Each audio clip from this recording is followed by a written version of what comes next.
Well, everybody can agree the leading authority on not just Chelsea, but all of football is David Ornstein.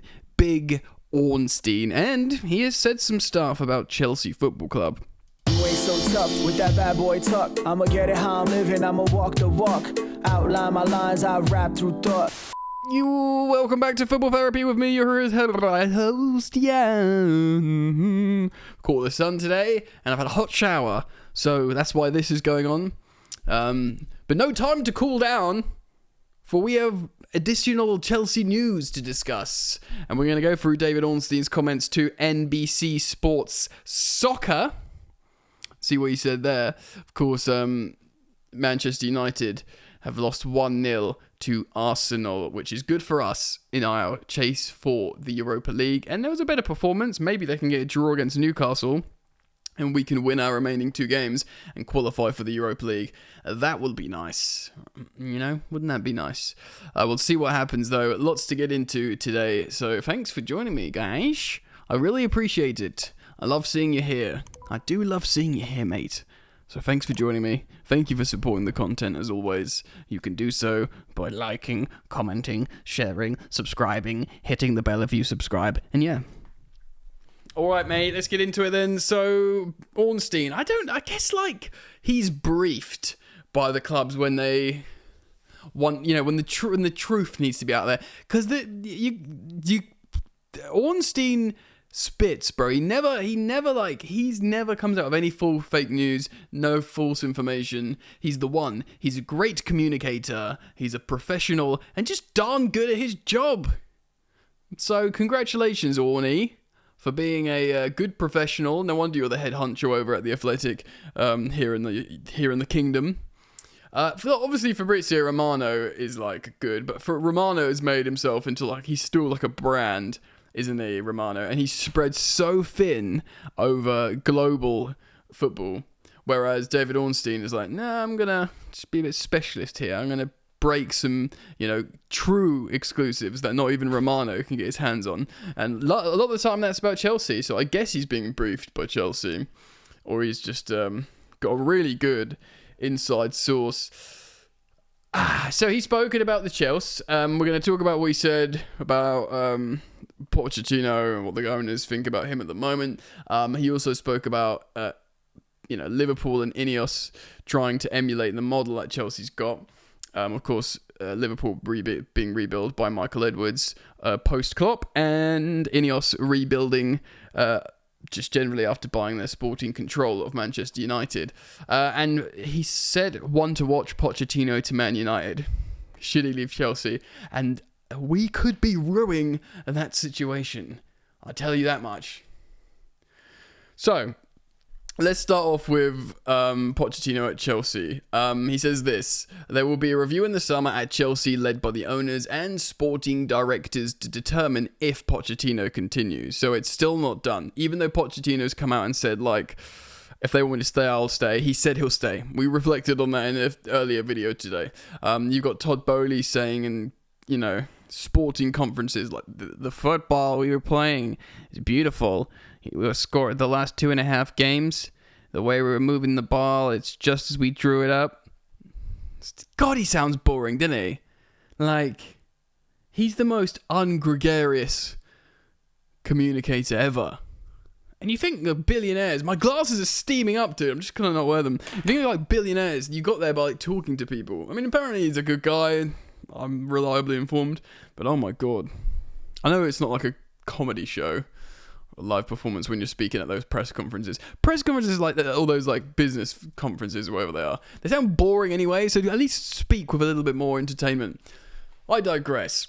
So the club will be looking at the progress of Chelsea, the development, the style, and the principles of play, the injury record, which of course has been awful, and plenty more metrics, such as the overall club structure. Is Pochettino committed to what Chelsea's new ownership are instituting here? Well, I kind of feel like Pochettino is committed. I feel like he recognises that if he has the same again, but like James back, which is massive, and I'm speculating to a degree here, but James back, which is massive, and Kunku just available in there, just players just not injured, Enzo without a hernia, Fofana, people sleep in this kid, he's an excellent centre-back, And just generally a couple of signings, and we'll get onto the signings in just a moment.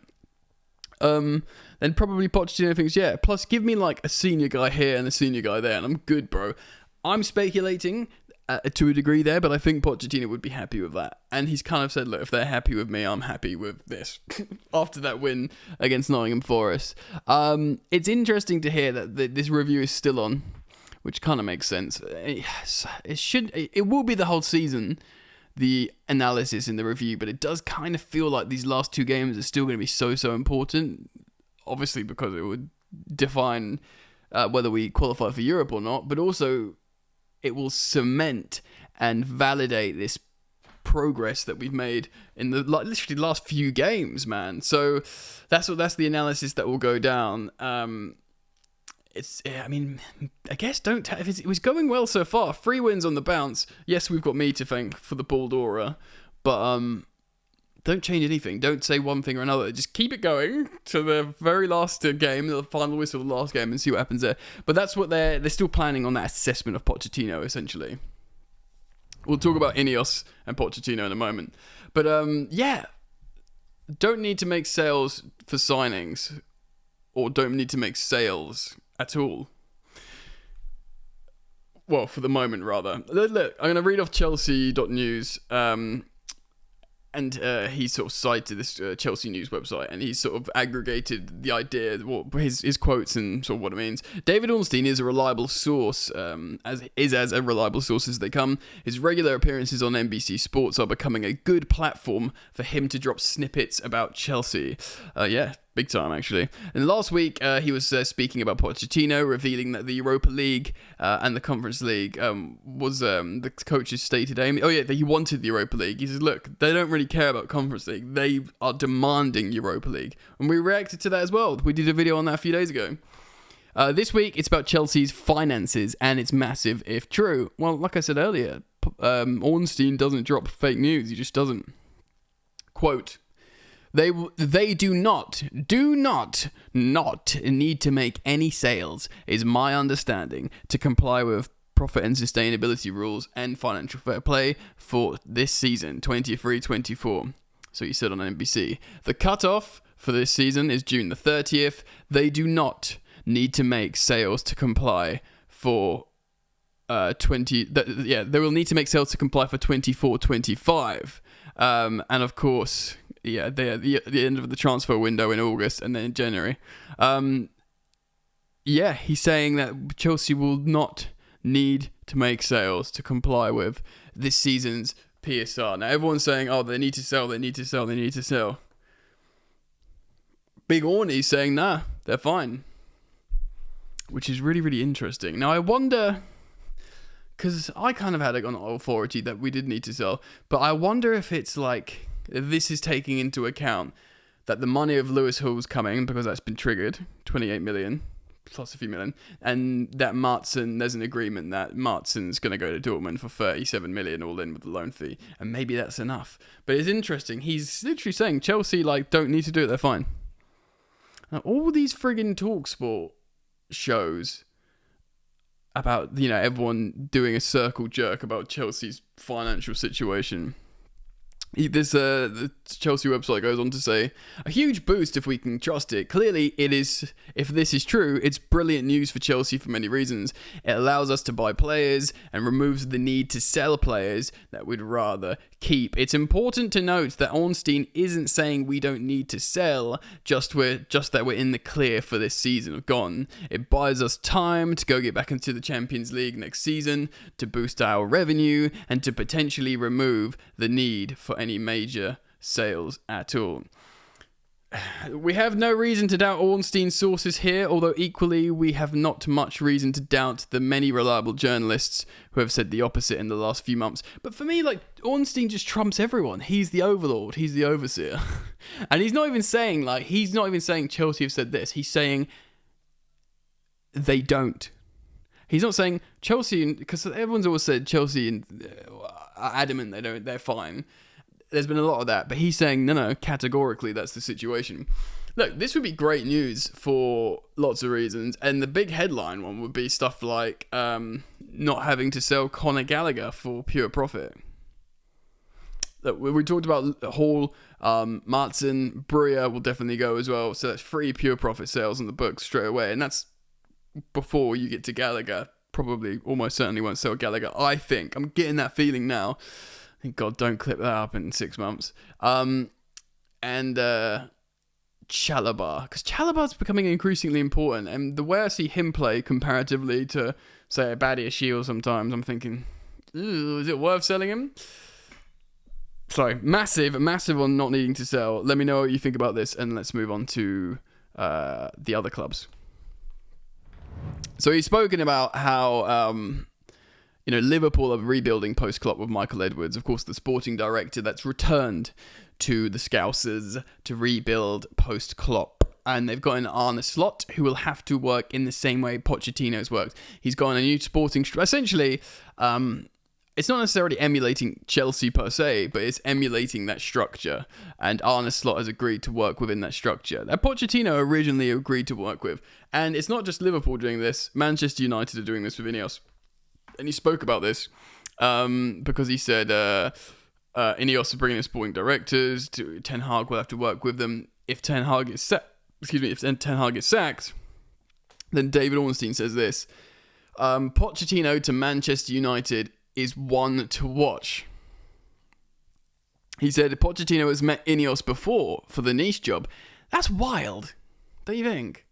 Like, his stock was so high after Tottenham that he was being linked with Manchester United, which is the same link here, but also Real Madrid, like loads to Real Madrid. And he was interviewed by Chelsea twice and ended up spitting on my mic there, and joining the second time after being interviewed. So why is he going for an interview with Nice? Like, where are Nice in the fifth best league in the world, apparently? Although I really don't know if Liga is still... I still think, like, Liga Noche could be better than the French league at the moment. Or, I don't know, Turkish league, or even the Championship. Still, I digress. Why is he going for interviews with Nice? So, look, he's not saying at the moment they're trying to get him. But he says, look, it's one to watch because he's got a relationship with Nice. He's obviously been linked to the Manchester United job a lot. If Chelsea decide to move away from Poch after their summer, say we finish 7th and not 6th by like a point or whatever, and despite scoring goals and looking good, they're like, well, we demanded Europa League football, we're going to let you go, Poch, which would make me nervous for a multitude of reasons, because more than anything else, who do you get instead, sort of thing. And then, Pochettino goes to Manchester United and maybe gets a little bit more money to spend from him. Obviously, Chelsea have spent a lot of money, but they've spent a lot of money through the project. But Pochettino would be like, right, you're going to buy players like Casemiro for 60 million, Anthony for 100 million, pay them ridiculous wages. Let me choose a couple of players. Because Ten Hag... he got all this. He chose Onana, he chose Lisandro Martinez, he chose Eriksen, he chose Casemiro. I don't know if he chose Casemiro, that might be a club signing. But he certainly chose like Anthony and stuff. So he made loads and loads of signings, Ten Hag, that have not been great.